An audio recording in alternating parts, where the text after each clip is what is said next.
Let's be honest with each other. Take a seat, grab a coffee, or something stronger, no judgment here, because we need to talk about Captain Matt Casey. We need to talk about Jess Spencer and the way he walked out of our lives, leaving a perfectly chiseled, heroic-jawed hole in the center of Chicago fire. Even now, years after he first traded the sirens of the Windy City for the quiet of Oregon, the aftershock still ripples through the fandom. When you search for shocking news about Jess Spencer and Chicago fire, you're not just looking for a headline. You're looking for a feeling. You're trying to recapture the gasp, the heartbreak, the no, they wouldn't dare moment that we all felt. And the shocking news. It isn't a single event. It's a slow-burning fire that keeps reigniting, a story of goodbyes that never quite seem final, and a love story that, against all odds, finally got its happily ever after, even if it meant taking him away from us for good. The day the firehouse broke. Do you remember where you were when you watched Season 10, Episode 200? It feels like one of those moments, doesn't it? For 10 seasons, Matt Casey was more than just a character. He was the moral compass of Firehouse 51, the steady hand. The guy you knew, without a shadow of a doubt, would run into the inferno when everyone else was running out. He was our captain. So when he made the impossible choice to leave Chicago, to move across the country to be a father figure to the late Andy Darden's sons, it felt like a betrayal. A noble one, sure. A decision so deeply rooted in the very fabric of who Casey was that you couldn't even be mad at him. But it hurt. It was the kind of shocking that felt deeply personal. The announcement came from Jess Spencer himself, and it wasn't some dramatic, robotic press release. It was relatable. After 18 years on network television, 8 on House and 10 on Chicago Fire, he was tired. He wanted to go home to Australia, to be with his family. And as much as we wanted to chain him to the driver's seat of Truck 81, how can you argue with that? He'd given us a decade of his life, a decade of portraying one of the most beloved characters on television. He'd earned his peace, but knowing that didn't make the silence at 51 any less deafening. The show went on, as it always does. The fires kept burning. The rescues kept happening.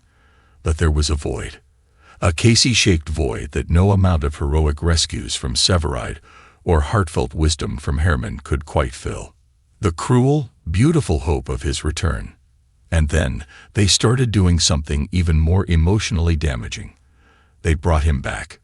It started with a guest appearance here, a video call there. Each time, it was a jolt to the system. There he was, our captain, on our screens again.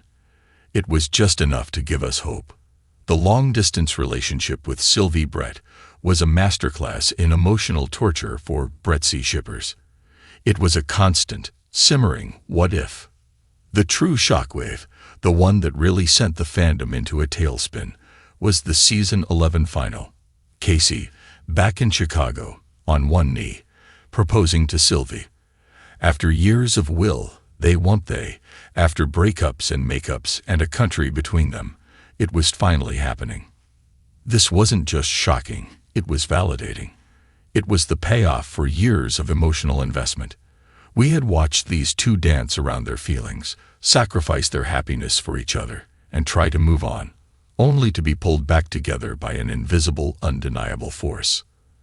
Their wedding in Season 12 was the beautiful, heartbreaking conclusion we both craved and dreaded.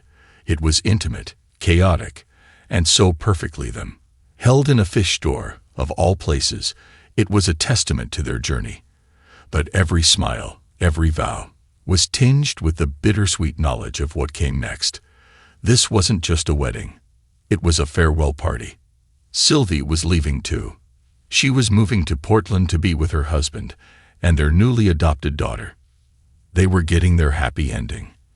And it meant they were leaving us behind. That's the shocking news that keeps on giving. Jess Spencer didn't just leave Chicago Fire. He came back, made us fall in love with his story all over again, and then left with the other half of our favorite couple. It was the most beautiful, gut-wrenching exit in the show's history. What now? So, what about today? The current shocking news is the quiet that follows the storm. As of now, heading into season 13, Matt Casey is living his life in Portland. He is, for all intents and purposes, gone. There are no official plans for his return. The narrative has shifted, focusing on the remaining members of 51, the new dynamics, and the ever-present threat of budget cuts looming over the Chicago Fire Department. And Jess Spencer, he's making good on his promise to himself. He starred in the Australian series Last Days of the Space Age, a drama set in 1979 Perth. It's a world away from the grit and sirens of Chicago, a chance for him to stretch different creative muscles, and most importantly, be home. It's the story of a man who gave his all to a demanding career and decided it was time to choose himself, his family. It's the same story he wrote for Matt Casey. And maybe that's the final, emotional truth. The reason Jess Spencer's departure and intermittent returns feel so shocking is because they mirror real life in a way that television rarely does. People we love move away. Relationships change. Life pulls people in different directions. We don't always get to keep them in our daily lives, no matter how much we want to. We miss our captain. We miss the easy camaraderie he shared with Severide, the fatherly advice he'd dispense, the quiet strength that held the firehouse together. But we can take comfort in knowing that, somewhere out there in the fictional universe of One Chicago, Matt Casey is happy. He got the family he always wanted. And for the actor who brought him to life, he got to go home. And there's nothing shocking about that. It's just life. But man, does it still hurt.